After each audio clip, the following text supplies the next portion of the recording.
प्रिय विद्यार्थियों नमस्कार। आज चर्चा के विषय में अध्याय 9 भारतीय कृषि और भारतीय कृषि के संदर्भ में आज हम बात करेंगे विशेष रूप से भारत के प्रमुख खाद्यान्न फसलों के बारे में। मैं आपको जानकारी दे दूं कि अभी कोरोना के मद्देनज़र जो पाठ्यक्रम में कटौती की गई है, उस पाठ्यक्रम के अंतर्गत बोर्ड के अनुसार भारत की प्रमुख खाद्यान्न फसलों को अध्याय 9 भारतीय कृषि के अंतर्गत ही शामिल किया गया है। सिर्फ इसी टॉपिक से 3 नंबर का एक प्रश्न आपसे पूछा जा सकता है। तो शुरुआत करते हैं।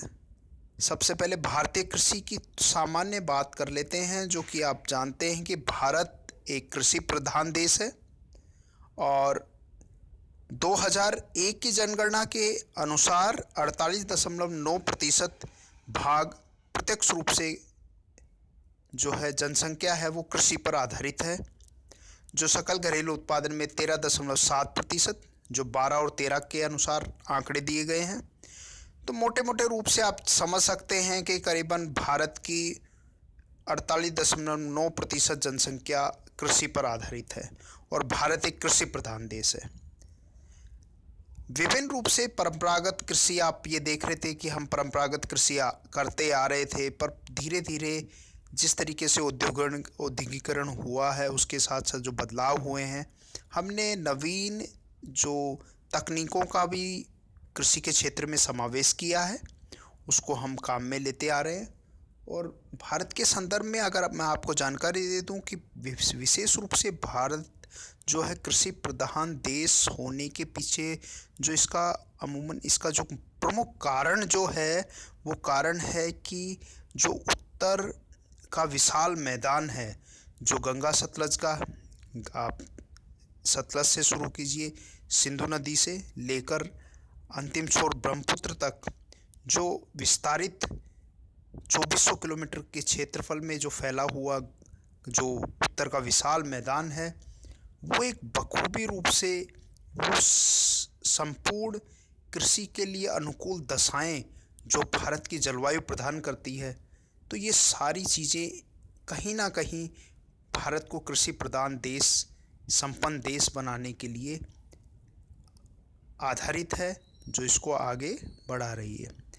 तो हम बात करेंगे, फिर आप एक छोटी सी थोड़ी सी जानकारी और ले लें कि ऋतुओं के आधार पर कृषि को 3 भागों में बांटा गया है।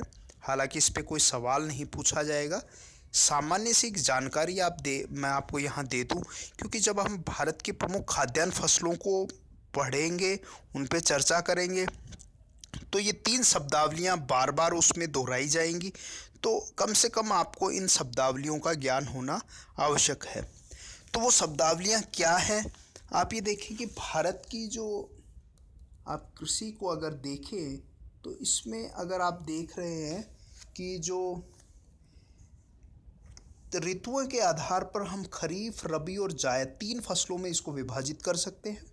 सबसे पहले मैं आपको बता दूं कि खरीफ की जो फसल है जो जून जुलाई में बोई जाती है, खरीफ की फसल होती है जो जून जुलाई में बोई जाती है, या आप याद कर सकते हैं कि वो वर्षा काल का समय होता है, नमी होती है और उसी समय किसान भाई फसल को बोना पसंद करते हैं।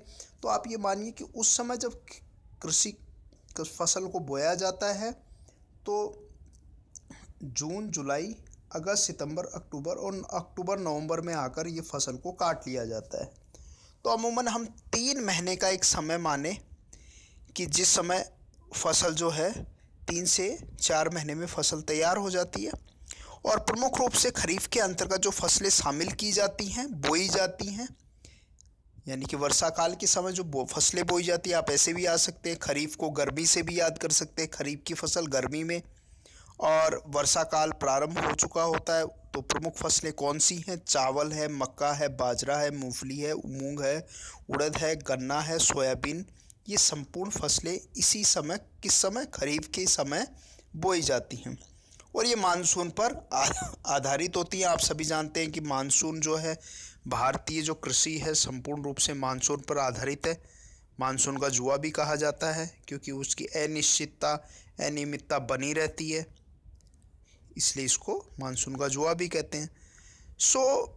परंतु इसके साथ साथ हम एक चीज़ और देखें कि वर्तमान समय में सिंचाई की सुविधाएं उपलब्ध होने के परिणाम स्वरूप हम कम मानसून पर निर्भर रह रहे हैं। सिंचाई की सुविधाएं जहां नहीं है उपलब्ध, वहां ज़रूर मानसून एक प्रमुख कारण होता है जो इसको प्रभावित करता है। क्लियर। तो फिर रबी की फसल है। रबी की फसल सर्दी के प्रारंभ होने से पहले बोई जाती है, यानी कि महीना है अक्टूबर और नवंबर के समय बोई जाती है। और उसके बाद वही जो अंतराल है, आप नवंबर के बाद दिसंबर, जनवरी, फरवरी, मार्च और अप्रैल, यानी कि 4 से 5 महीने के अंतराल पर इसको काट लिया जाता है। तो रबी की फसल सर्दी, रबी से सर्दी याद रखें उस समय। और मार्च अप्रैल में हम जब बैसाखी का समय होता है, होलिका दहन का समय होता है, नई फसल का हर्षोल्लास से किसान स्वागत करता है। तो कई तीज त्यौहार, भारतीय तीज त्यौहार इन फसलों के उत्पादन के साथ सम्मिलित हैं, उसके साथ जुड़े हुए हैं। इन फसलों के अंतर्गत नाम बता देते हैं कौन कौन सी हैं। गेहूं है, आप देख रहे हैं, चना है, जौ है, तिलहन है, अलसी और सरसों है, जीरा, धनिया, अफीम, इसबगोल, ये प्रमुख फसलें हैं, इन्हें आप याद रखना। अब इन फसलों का ब्यौरा हम पढ़ेंगे आगे, क्योंकि टॉपिक है भारतीय प्रमुख खाद्यान्न फसलें, तो उन पे विशेष रूप से हम चर्चा करेंगे। और एक तीसरी जो भाग है जायद फसलें, विशेष रूप से जायद जो किसान की पैदावार को बढ़ाने के लिए वो बीच का जो समय होता है, उस समय वो हरी सब्जियां उगाना पसंद करता है। चारे की फसल उगा लेता है, फरवरी अप्रैल में बोई जाती है और जून जुलाई में इसको काट लिया जाता है। तरबूज है, लौकी है, ककड़ी है, खीरा है। तो मुख्य रूप से बीच के समय में जब खाली रहता है किसान, तो उस समय जायद फसलों को उगाता है जो उसकी पैदावार को बढ़ाने में मदद करती हैं, उसकी आमदनी भी बढ़ाता है। और विभिन्न उद्योग धंधे हैं जो कृषि आधारित हैं, वो इसमें बताए गए हैं। नेक्स्ट है, अब विस्तार से हम चर्चा कर रहे हैं जो कि बोर्ड के पाठ्यक्रम में ही शामिल किया गया है, भारत की प्रमुख खाद्यान्न फसलें। तो सबसे पहले खाद्यान्न फसलों में हम बात करेंगे, आप देख रहे हैं, सबसे पहले हम बात करेंगे गेहूं के बारे में। तो गेहूं के बारे में मैं आपको जानकारी दे दूं। सबसे पहले फसल का आप नाम लिखेंगे। गेहूं रबी की फसल है। कैसे क्षेत्रों में बोई जाती है? समशीतोष्ण भाग में बोई जाती है। समशीतोष्ण यानी कि शीतोष्ण नहीं है, समशीतोष्ण, थोड़ा उष्ण और शीतोष्ण के बीच का भाग है। ज़्यादा ठंड भी नहीं रहेगी, ज़्यादा गर्मी भी नहीं रहेगी, बीच का एक भाग है। समशीतोष्ण भागों में उगाई जाती है। तो तापमान कितना रहेगा, ये 2-3 चीज़ें आपको हमेशा याद रखनी है, इसको सही तरीके से लिखना है। तापमान 10 से 25 सेंटीग्रेड का तापमान रहेगा, 25 से 75 सेंटीमीटर की वर्षा रहेगी। तो याद रखिए 10 से 25 डिग्री में तापमान है सेंटीग्रेड में, और सेंटीमीटर में किसको दिखाया गया है? वर्षा को दिखाया गया है, जो 25 से 75 सेंटीमीटर रहा है। मिट्टी कैसी रहेगी? दोमट व चिकनी मिट्टी उपयुक्त मानी गई है। और भारत का मैं आपको जानकारी दे दूं कि 70% गेहूं उत्पादन जो पहले स्थान पर जो राज्य है उसका नाम है पंजाब, 21%। उसके बाद हरियाणा 6%, उत्तर प्रदेश 33%। तो आप यहाँ पर देखिए कि उत्तर प्रदेश से उत्पादन जो हो रहा है वो ज़्यादा है तुलना में पंजाब के। मध्य प्रदेश, राजस्थान, बिहार का उसके बाद में नाम है। तो हम देखें तो उत्तर प्रदेश और पंजाब का प्रमुख नाम आ रहा है इसमें। और राजस्थान के संदर्भ में भी आप लिख सकते हैं कि राजस्थान में इसका गेहूं का उत्पादन कौन से ज़िलों में हो रहा है। तो ज़िलों के नाम हैं गंगानगर, हनुमानगढ़, अलवर, जयपुर, भरतपुर, कोटा। ये प्रमुख ज़िले हैं जहां सिंचाई की सुविधा भी उपलब्ध है। आप यहाँ पर एक चीज़ देख रहे हैं कि हम विश्व के संदर्भ में अगर देखें भारत को, कि विश्व के संदर्भ में गेहूं उत्पादन में विश्व के संदर्भ में भारत का चीन व अमेरिका के बाद तो तीसरे स्थान पर भारत स्थित है गेहूं उत्पादन में।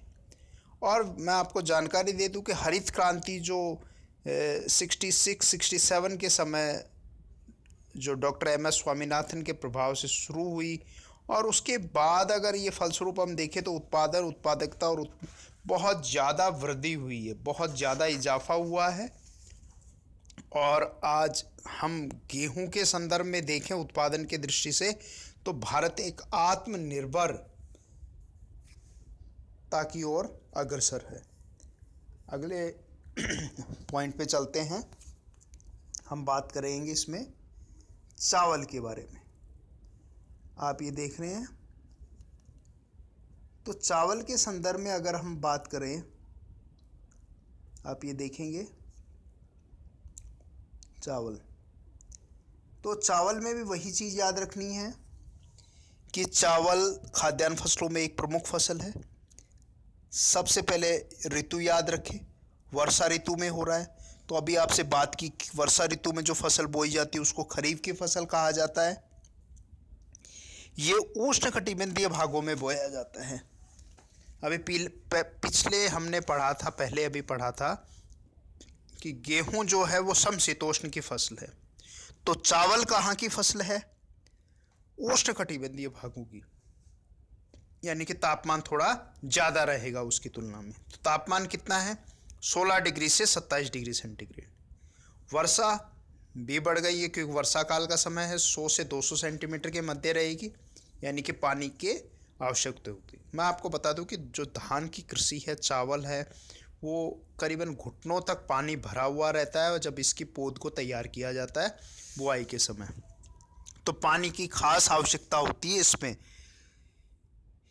ये विशेष रूप से उत्पादन के लिए नदी घाटी क्षेत्रों की चिकनी, दोमट और कछारी मिट्टी उपयुक्त मानी जाती है, जिसको एलुवियल सॉइल कहा जाता है। कछारी मिट्टी उत्तर प्रदेश के काफ़ी भागों में जो नदियों के, विशेष रूप से नदियों के द्वारा लाई जाती है कछारी मिट्टी। और एक और ख़ास सवाल यहाँ पर आने का है, मैं आपको बता दूँ, कई परीक्षाओं में पूछा भी गया है कि चावल को वर्ष पर्यंत उगाया जाता है और तीन फसलों में इसको ऋतुओं के आधार पर बांट दिया गया है। असमन बोरा, आपके आउस लिखा हुआ है यहाँ पर, उसको असमन बोरा 3 याद रखें। आउस शरद काल में बोई जाती है, अमन शीतकाल में बोई जाती है। शरद मतलब आप 23 सितंबर से आपका शरद ऋतु प्रारंभ होगी तो उस समय है। फिर एक भाग आपका हो गया जो शीतकाल में बोया जाता है, तो दिसंबर के समय बोया जाता है। एक बोरा है जो ग्रीष्म काल में बोई जाती है। तो करीबन देश का 86% उत्पादन जो है वो अमन अर्थात शीतकाल में होता है। तो सबसे ज़्यादा, ये सवाल भी अच्छा एक छोटा प्रश्न बन सकता है कि सर्वाधिक तीनों ऋतुओं के आधार पर जो चावल की 3 फसलें पैदा की जाती है ऋतुओं के आधार पर, उसमें सर्वाधिक किसका प्रतिशत है? अमन फसल प्राप्त की जाती है शीतकाल में। और इसी कारण इसे खरीफ की फसलों की श्रेणी में रखा जाता है। इस कारण इसे खरीफ, भारत में अगर हम संदर्भ में देखें तो चावल उत्पादन में 90% जो योगदान है वो किसका है? पश्चिम बंगाल का है 15%। तो पहले स्थान पे पश्चिम बंगाल है, आंध्र 14%, उत्तर प्रदेश 12%, बिहार, उड़ीसा है, तमिलनाडु है, मध्य प्रदेश है। इसके अलावा असम है, छत्तीसगढ़ है, झारखंड, ये अन्य राज्य हैं, पंजाब भी है, हरियाणा भी है। राजस्थान के कुछ भागों में उगाया जाता है। राजस्थान के वही विशेष रूप से आप ये देखें, गंगानगर और मानगढ़ गेहूं में भी अग्रणी है, चावल में भी अग्रणी है, दोनों में इसका नाम आएगा। कोटा है, बूंदी है। सिंचाई की, मैंने कहा सिंचाई की तो आवश्यकता रहेगी, ये जल आवश्यकता है इसके लिए। तो अगर विश्व के संदर्भ में हम देखें तो चीन के बाद दूसरा बड़ा उत्पादक देश भारत है। किसके संदर्भ में? चावल के संदर्भ में। और गेहूं के संदर्भ में हमने पढ़ा था तीसरा स्थान है विश्व के। ओके, अगला चलते हैं मक्का। यह खाद्यान्न फसल के साथ साथ एक औद्योगिक फसल है। ये बड़ा अच्छा सवाल बनता है कि एक औद्योगिक फसल का उदाहरण लिखिए। तो ये खाद्यान्न के साथ साथ औद्योगिक फसल भी है जो मक्का है, जिसे कॉर्न कहा जाता है, जो कि स्टार्च व ग्लूकोज निर्माण वाले उद्योगों में खासकर काम में आती है। आप ये देखेंगे, स्टार्च और ग्लूकोज निर्माण वाले उद्योगों में कच्चे माल के रूप में काम में आती है। और उत्पादित के चावल के बाद ये दूसरी प्रमुख खरीफ की फसल है। और इसका अगर ऐतिहासिक पृष्ठभूमि को देखें तो 17वीं सदी में पुर्तगाली कौन लाए थे? पुर्तगाली लाए थे भारत। और मक्के की फसल के लिए 12 डिग्री सेंटीग्रेड से 35 डिग्री सेंटीग्रेड का तापमान चाहिए। 12 से 35 डिग्री सेंटीग्रेड। वर्षा 50 से 100 सेंटीमीटर। और ख़ास चीज़ यहाँ नोट कर लें, अंडरलाइन कर लें कि नाइट्रोजन युक्त गहरी मिट्टी की आवश्यकता है। जल निकासी पर्याप्त मात्रा में हो, ऐसी दशा अच्छी मानी जाती है। और अगर भारत के उत्पादन की दृष्टि से अगर देखें तो विश्व में बड़ा काफ़ी लंबा बाद आता है इसका 10वें स्थान पे बताया गया है। और विश्व में अगर आप देखें तो क्यूबा का नाम आता है, क्यूबा है, ठीक है, मेक्सिको है। अमेरिका का विशेष रूप से मेज प्रोडक्शन जो मक्का के उत्पादन में, जहाँ उसको कॉर्न के नाम से भी जानना, अमेरिका अग्रणी है इस देशों में। इसके अलावा भारत के संदर्भ में आप याद कर लें, वही आपको लिखना है कि मक्का का 60% उत्पादन भाग आंध्र प्रदेश, जहाँ से 19%, कर्नाटक 17, राजस्थान 10, उत्तर प्रदेश 10, गुजरात से प्राप्त किया जाता है। मध्य प्रदेश, पंजाब का भी नाम है इसमें। और राजस्थान में कोटा है, बूंदी है, नीचे हाड़ौती वाले भाग आ जाएंगे, कोटा, बूंदी, बारा, झालावाड़, फिर उदयपुर, उधर डूंगरपुर, बांसवाड़ा, चित्तौड़गढ़, अजमेर, गंगानगर, हनुमानगढ़। जहाँ चावल और गेहूं में आप गंगानगर और हनुमानगढ़ का पहला नाम पा रहे हैं, यहाँ पर आखिर में नाम लिखा गया है, पर नाम उसमें भी है इसका, ठीक है, तो वो आपको याद रहेगा, उसमें भी इसका नाम लिख सकते हैं। फिर बात कर रहे हैं बाजरा। आप सभी इस नाम से वाकिफ़ हैं। भारत में मोटे अनाज के रूप में ज्वार के बाद बाजरे का मुख्य खाद्यान्न फसल है और राजस्थान में भोजन के रूप में शीतकाल में इसका उपयोग ज़्यादा लिया जाता है। अब यह सोचिए कि आप शीतकाल में जब इसको खाने के रूप में इस्तेमाल में ले रहे हैं तो ये फसल कौन सी हुई? खरीफ हुई या रबी हुई या जायद, क्या हुई? क्योंकि शीतकाल में तैयार है, आप खाने के काम में ले रहे हैं, तो बोई कब गई? गर्मियों में बोएगी, तो गर्मियों में बोएगी तो क्या होगी? खरीफ की फसल होगी। किस पे आधारित है? वर्षा काल पर आधारित, वर्षा काल में बोई जाती है। सही से याद कर लें इसको। भारत की खेती, जो बाजरे की खेती है, ये गर्म और शुष्क जलवायु में जून से अक्टूबर के में, आप कब है वो समय देख लें, उसको सही से लिखना है। जून से अक्टूबर के मध्य होती है, खरीफ की फसल है। तापमान यहाँ ज़्यादा है, दोनों की तुलना में, गेहूं और मक्का की तुलना में यहाँ पर तापमान बढ़ रहा है। 25 से 35 सेंटीग्रेड आ गया है यहाँ पर। और वर्षा है वो कम है, 50 से कम बताई गई है। हल्की मिट्टी है, जल निकासी की उपयुक्त दशा होनी चाहिए। बाजरा बोया जाए विशेष से, यह फसल सभी प्रकार की मिट्टी में बोई जा सकती है। बाजरे का उत्पादन में अगर देखें 85% भाग राजस्थान से है, जो भाग राजस्थान उत्पादन में राजस्थान अग्रणी है। 42% है, महाराष्ट्र 20% है, गुजरात 12 है, उत्तर प्रदेश 11 है। शेर अन्य राज्य में आंध्रा है, मध्य प्रदेश है, कर्नाटक है, पंजाब का नाम आप लिख सकते हैं। और राजस्थान के संदर्भ में आप विशेष रूप से देखेंगे जो ड्राई एरिया है, शुष्क ज़िले हैं जो पश्चिमी भाग में हैं, क्योंकि ये इसको पानी की आवश्यकता नहीं है, कम पानी में पनप सकती है। आपने देखा है, आप गांव देहात के रहने वाले हैं, आपको जानते हैं, बाजरा अक्सर उगाया जाता है जब वर्षा नहीं होती, उस समय भी, कम वर्षा में भी ये उग जाता है पानी में। तो जोधपुर है, बाड़मेर है, जैसलमेर है, बीकानेर है, सीकर है, गंगानगर, सीकर, झुंझुनू, अलवर, जयपुर, जालोर में जिलों में होता है। और भारत का बाजरा उत्पादन में विश्व की दृष्टि से देखा जाए तो आप याद रखेंगे प्रथम स्थान भारत का ही आता है। बाजरा सबसे ज़्यादा विश्व में प्रथम स्थान भारत का ही नंबर है, पहले नंबर पे आता है। तो आज की इस वीडियो में हमने, आप देख रहे हैं, चर्चा की हमने भारत की प्रमुख खाद्यान्न फसलों की। और ये टॉपिक बड़ा इम्पोर्टेंट टॉपिक है, जो बोर्ड ने इसको 3 नंबर का एक प्रश्न यहीं से बनेगा। छोटा प्रश्न भी बन सकता है और एक नंबर का, आधे नंबर का प्रश्न भी आ सकता है, और बड़ा प्रश्न भी आप देख सकते हैं इसमें। निबंधात्मक प्रश्न भी बन सकता है 3 नंबर का इस तरीके से। तो आप इसको अच्छे से याद करेंगे। और बाकी के जो सवाल हैं इसमें उसको हटा दिया गया है कोर्स से। सो आप देखेंगे आखिरी में एक निबंधात्मक प्रश्न और दे रखा है, मैं आपको बता दूं। ये देखिए लास्ट में आप प्रश्नों की बात करें तो ये प्रश्नों में आप देखेंगे, निबंधात्मक प्रश्नों में आप ये देखें, भारत में खाद्यान्न फसलों पर प्रकाश डालिए। तो खाद्यान्न फसलें अपने बात की गेहूं है, चावल है, मक्का है, बाजरा है। कितनी 4 फसलों का वर्णन करेंगे आप। सवाल ऐसे भी बन सकता है जैसा ये प्रश्न नंबर 6 लघुतरात्मक में, बाजरे की फसल का वर्णन कीजिए।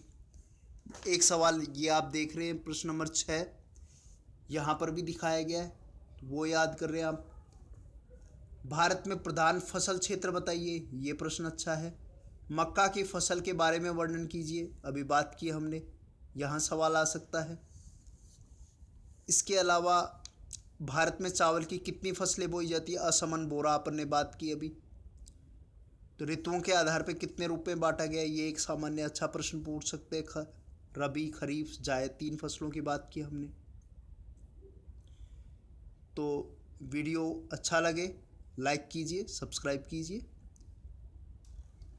इसी के साथ धन्यवाद, फिर नए टॉपिक में फिर मिलेंगे। जय हिंद,